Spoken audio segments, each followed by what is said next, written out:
Welcome to My Heart is Not Blind, Narrative Histories about Blindness and Perception, a traveling exhibition and book published by Trinity University Press, supported by Kronkowski Charitable Foundation, edited and hosted by Michael Nye.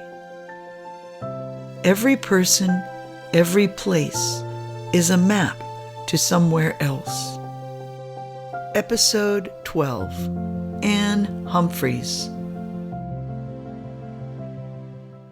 As a girl growing up in the hill country, what comes to mind are images of the Frio River, the Angora goats, the horses, the saddles, the skunks that we had as pets, distant views, the fog rising on the river at sunrise.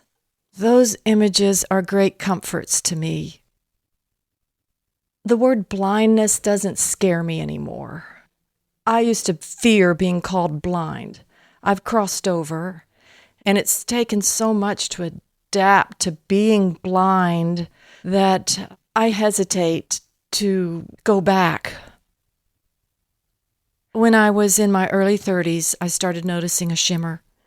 And over the years, my vision has gradually diminished to where I no longer see color, shapes, buildings. I can no longer see the ocean. Things are either a fog or dark.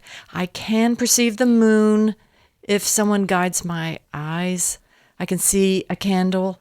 It doesn't have shape. It's more of a sense, an aura, like a bright cloud. When you first get a diagnosis, like retinitis pigmentosa, then you go to the step of, oh my, now what? And I remember the staff would tell me, don't overthink it, just go with it. It will be gradual, and you can adjust. So we got counseling, and during one of those sessions, the grief came to a head, and I really remember weeping, like shaking my shoulders and weeping, sad. I had to get that out and really release the old life in order to embrace the new life. A sense of touch is much more magnified. It's the sensitivity of your feet to change in pavement, roots, all the different surfaces. Of course, the sense of feeling as you go past space and people, parking meters, trash cans, mailboxes. You sense the flower pot as you go through a street.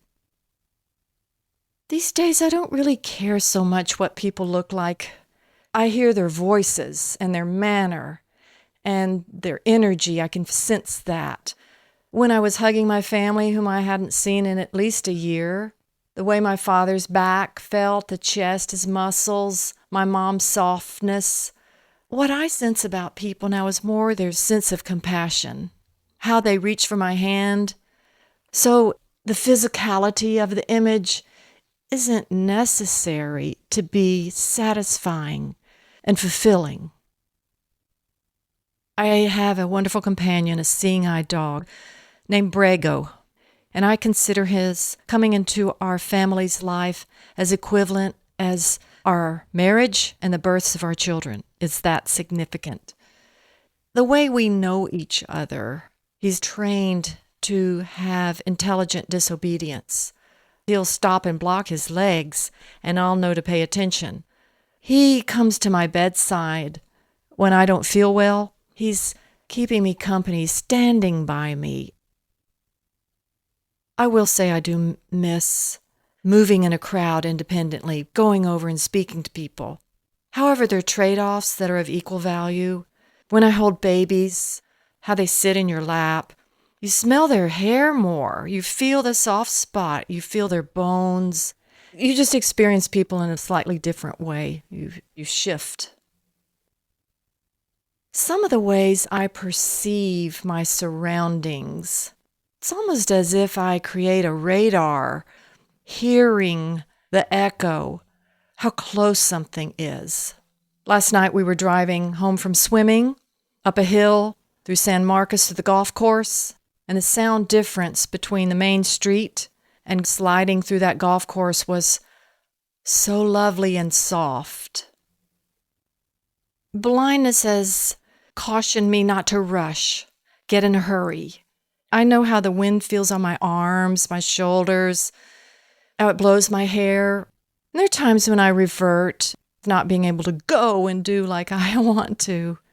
But again, I've learned not to overreact and wait and shift gears. It's like you pivot.